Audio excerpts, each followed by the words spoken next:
Gents, tonight we will not have a long program. We're just having a few comments and we're out of here. Because it's just kind of a welcome and all that kind of, just so you know. Yeah, and they'll get introduced to the fact that you guys exist and that they should come to you directly if they've got some things that they think they'd like to make a matter of the record. We can put up most of we want to have a few remarks and nothing long and elaborate, but at least to welcome you to town. My name's Dick Campbell. I'm the co-chairman of the reunion committee with Fred Bach and the other members of the 509. The National Atomic Museum Foundation is supporting you in having this reunion. So to speak to you for a moment, I'd like to introduce the president of the foundation of the National Atomic Museum, Mr. Joel Carlson. Joel?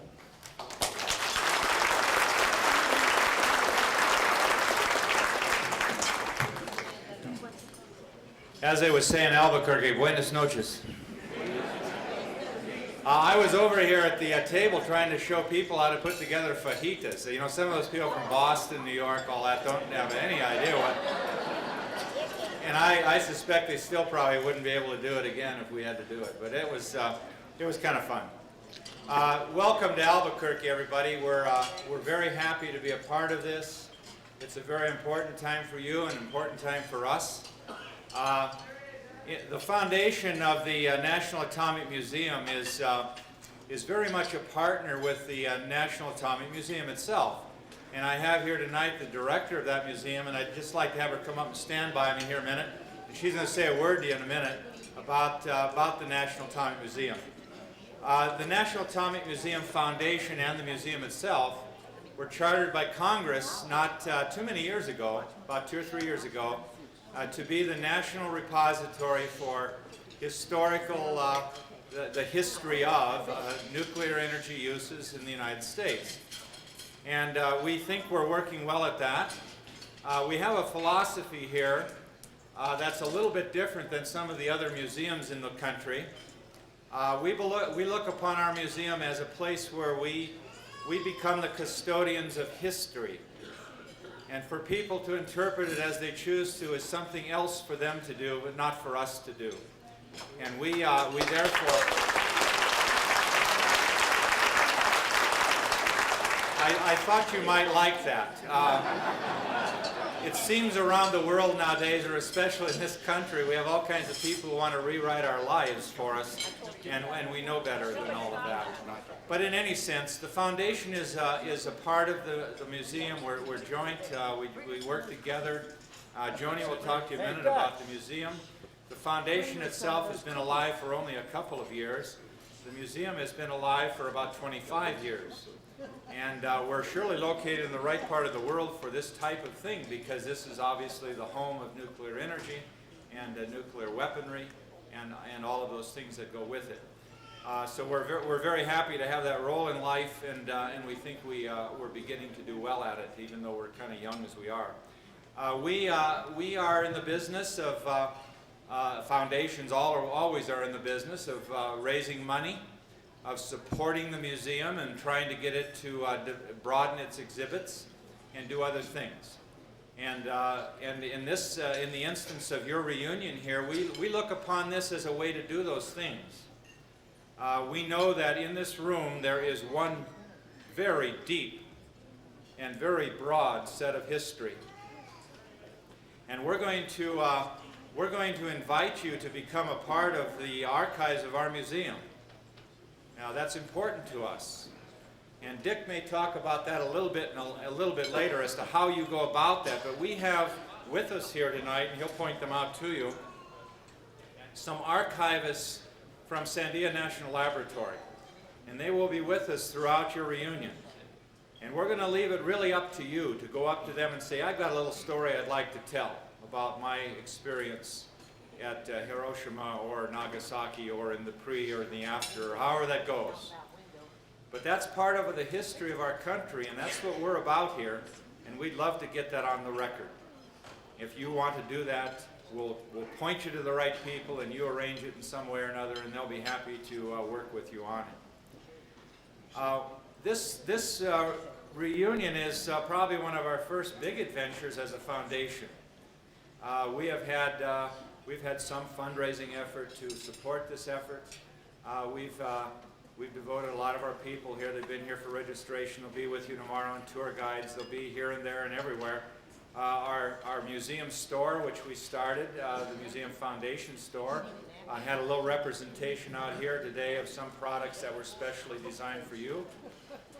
And I know that those things cost money, but the interesting part of that is that any profits derived go into helping Joni put up her new Titan missile that's laying out in the backyard over at the museum. And it's not doing much good there. We got to get it up somewhere so people can see it. And that's what it's all about. And in your packet, I would just say to you, and I'll quit after this, that there is an application to become a member of this foundation. It costs something like $35 a year for a family, however it is.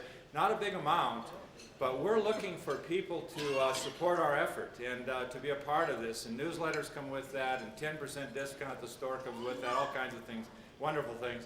But we're looking for partners in this effort to record in an accurate way the history of nuclear energy use in this country. That's not only in the weapons area, but soon Joni's going to start she will have a nuclear medicine display at the museum. And she may well choose to talk to you about that sometime while you're here this week. You'll get acquainted with both of us. Both of us will show up at every one of these events, and we'll become a part of you before it's over with, I'm sure. I don't know if you have honorary members in the 509th, but I'd be damn proud to be one of them. Here's Joni Heslop.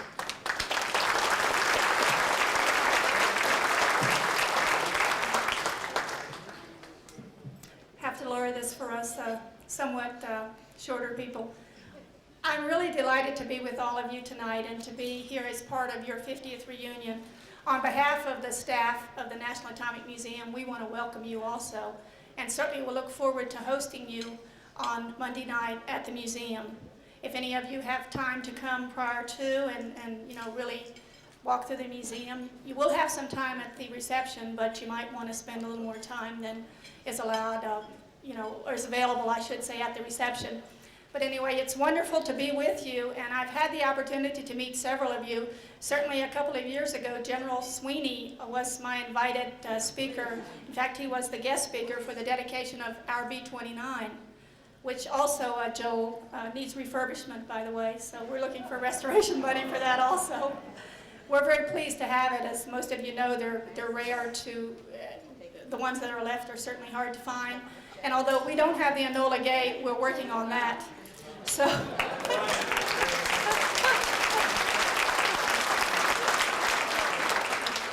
and in fact, I would certainly encourage any of you who would like to write to your congressman, or certainly our congressman here in New Mexico, or I guess more importantly, the Smithsonian Secretary, and tell him that the Enola Gay should be on display at the official Atomic Museum for the United States, the National Atomic Museum. We do have an ongoing effort to try to see if that can happen. I think until they have it in the building at Dulles, it's up for grabs as far as I'm concerned. This is where it should be. And if we continue to reinforce that effort, perhaps we'll have it here at the National Atomic Museum in Albuquerque. So again, I would encourage all of you to support certainly myself and my wonderful foundation. Every museum should be lucky as I am to have such a great foundation. I'm really pleased and proud with all that they do, because I literally couldn't run the museum without them, and I do appreciate it. Anyway, as most of you know, we do focus on, certainly the focus of the museum is the Manhattan Project, but we are much more than that. We are going to try to, I say going to try to, I think we're doing it now, but not as adequately as we'd like to do it. The complete story of the development of, certainly of atomic energy and all the uses of atomic energy. We are planning fairly soon to have a very comprehensive exhibit on nuclear medicine. You won't get to see it this time, but we welcome any of you back at any time. We'll always consider that you belong to this museum. So again, thank you so much, and I'm just glad to be with you tonight and for the rest of the reunion. Thank you.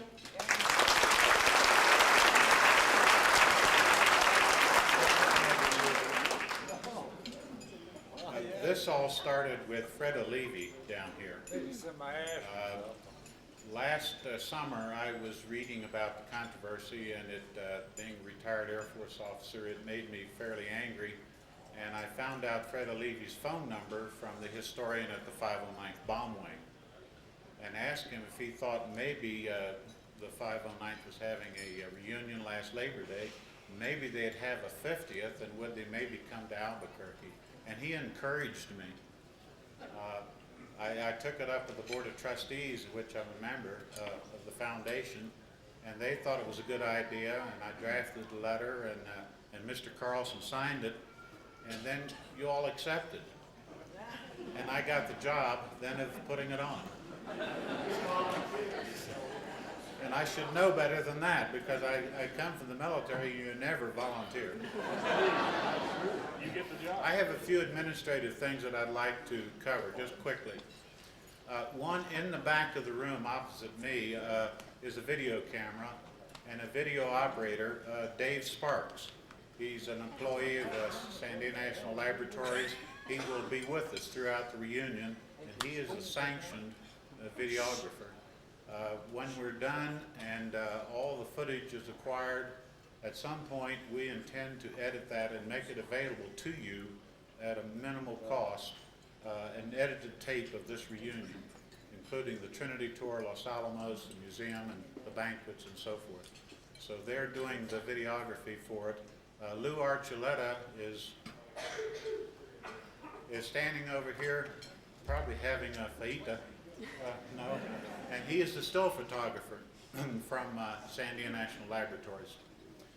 He will be accompanying us throughout the reunion also. They'll be wearing their name badges and so forth. If you want to get your picture taken, he'll be glad to do it. When we're done, we're going to try to edit a photo album, which would be available at some minimum cost. The Department of Energy is funding all of the work for this, so the simple reproduction should bring the cost down a good bit for you weeks or months later, but we'll let you know. There's another videographer here who's with Professor Andy Giles, and I'm sure many of you know Professor Giles from last year's reunion, and I'm looking around to see if I can find him. Professor Giles is here. I'm not sure whether your videographer is. And he's here in the Hawaiian shirt. But he's also officially recognized and will be accompanying us on some of it. So I wanted you to know that if there are people that are trying to take pictures of the scenes, they're trying to not be intrusive, they don't want to be offensive to you, but we would like to record this. And that's what Joel was talking about. If you're willing to share your recollections, we have a room here in which you could grab the video man and they'll go in and record. Where's Tom Costa? I've heard the story about dropping the bomb sites, and we want to get it on our video tape. And also, I have watched your tape from last year and the one where the fat man fell out of the bomb bay. I'd like to get that on our video. And I'm sure there's some other interesting stories. A few things about Albuquerque. You're at approximately 5,200 to 5,300 feet elevation here. It's a high altitude. The humidity is normally very low, and it's going to be in the 100-degree range for the next 4 or 5 days. Drink lots of liquid. I was encouraged to say non-alcoholic, but I would drink lots of water. And I'll talk about the Tour de Trinity tomorrow, which is going to be pretty hot. But take care of yourself. Don't exert yourself too much. If you go up the tram, you're at about 11,000 feet up there, so be careful on exerting yourself. And drinking one beer up there is like drinking 5 beers down here. Just remember that. So it's a quick high to go up there and have a beer. One thing about security. There are Pinkerton men at the doors, and you'll see them. They have their uniforms or their badges on. The service is being donated for the reunion to provide security.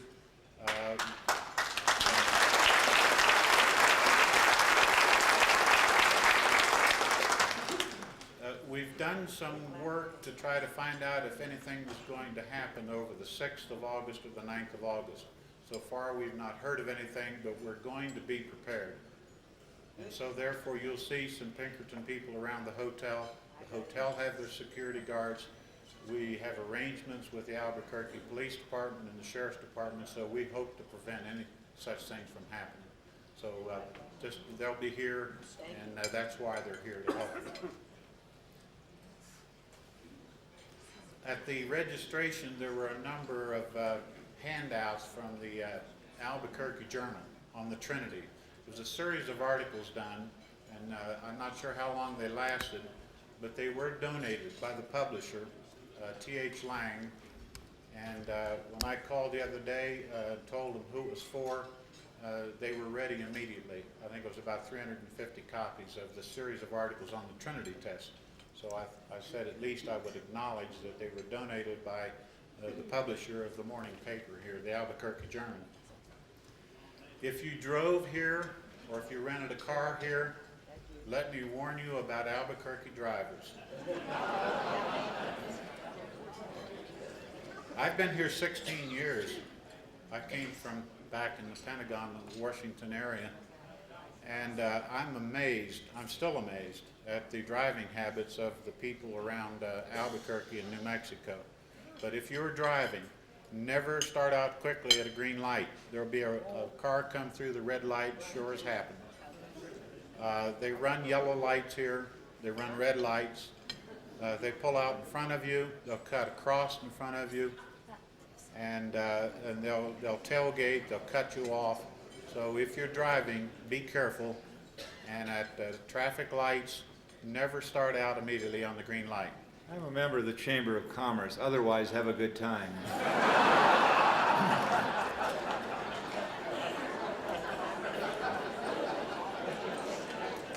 For those of you that are not aware of Joel Carlson's background, he's retired FBI.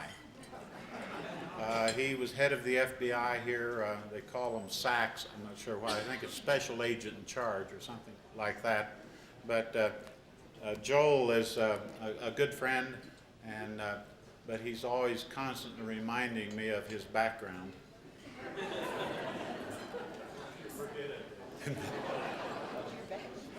Let me talk just briefly at the last thing about the Trinity Tour tomorrow.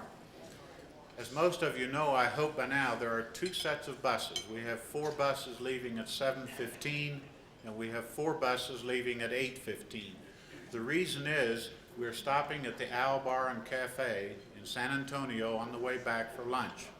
That's where they serve the world-famous green chili burgers.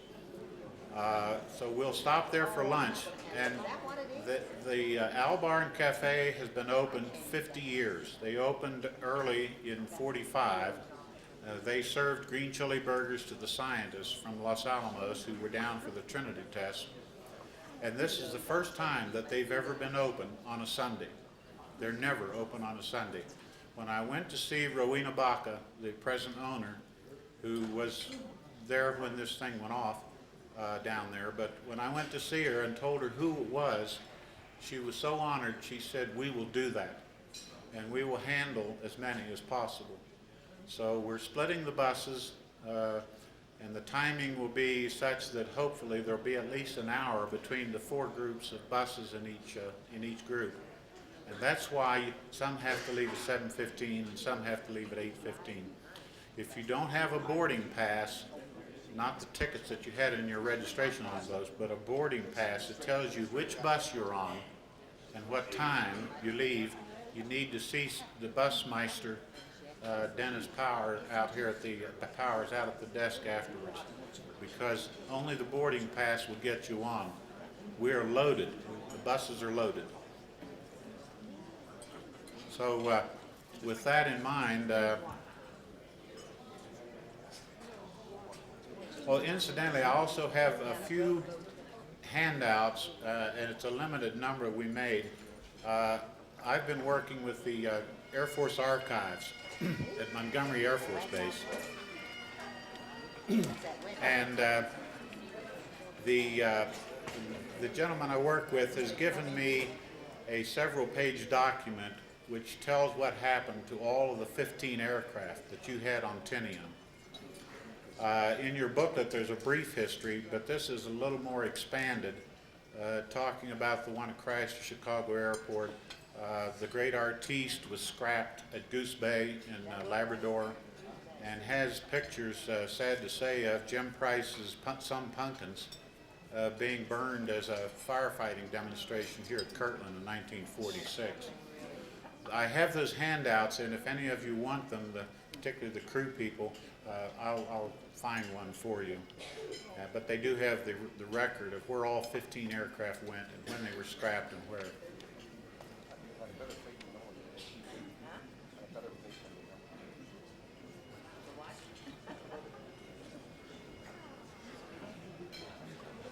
They took more time than I did, so I asked for another couple of minutes.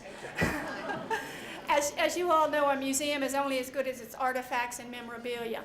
And with that in mind, certainly Mr. Fred O'Leary, I want to mention that he was very generous in donating his uniform to us, and I'd like to publicly thank him now at this time.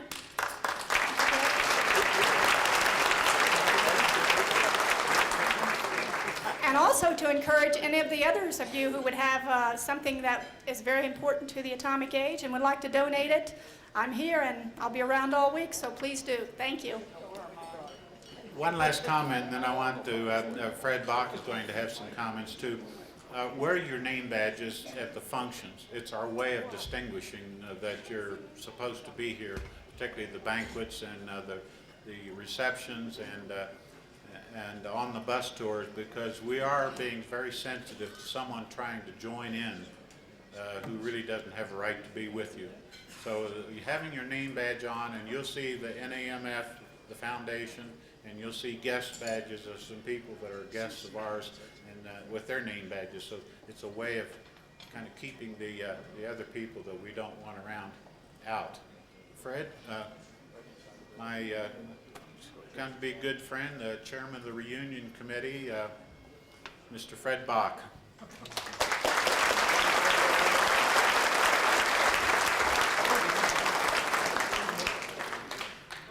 Well, one thing is for certain, nobody can say that the 509th doesn't do things in a big way.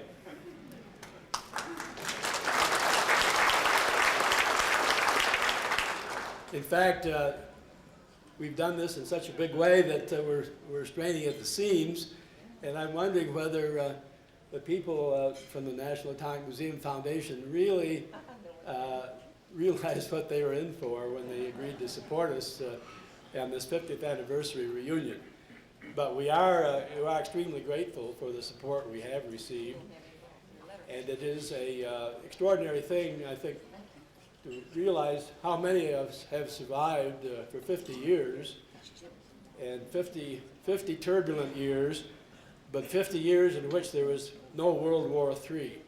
So I think we can thank history and thank our lucky stars that a lot of us can still be here. One thing that we have tried to emphasize in this reunion is that it is a reunion of the whole 509th.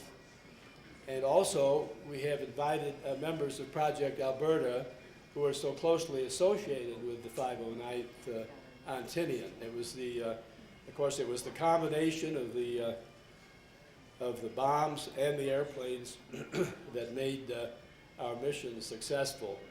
So in the booklet that you have received and in the reunion as a whole, we are trying to emphasize the fact that the whole 509th contributed to our success, and that the 8 component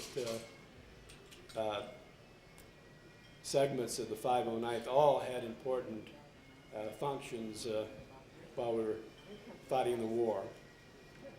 So again, I am very grateful and sort of amazed at the overwhelming response that we've had to this reunion, and hope that you all can have a very, very good time. Thank you.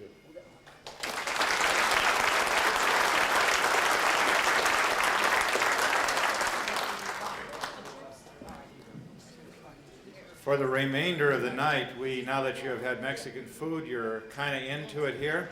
There are hat dances here and there around town, senoritas, and even tonight, we call this Summerfest in Albuquerque. Every Saturday night, they have a different nationality kind of featured at the city plaza. Tonight happens to be German Scandinavian. And if you just look at me just a little bit, you can tell I'm both of those.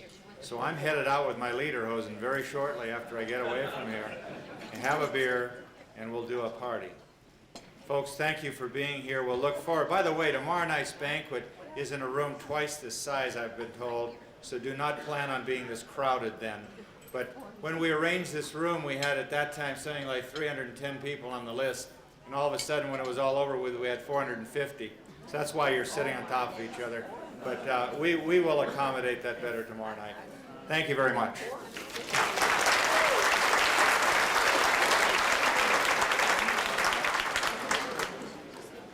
We have a lot of Glenn Miller albums and Tommy Dorsey, and have a good time, and we'll for those going to Trinity, 7:15 comes early.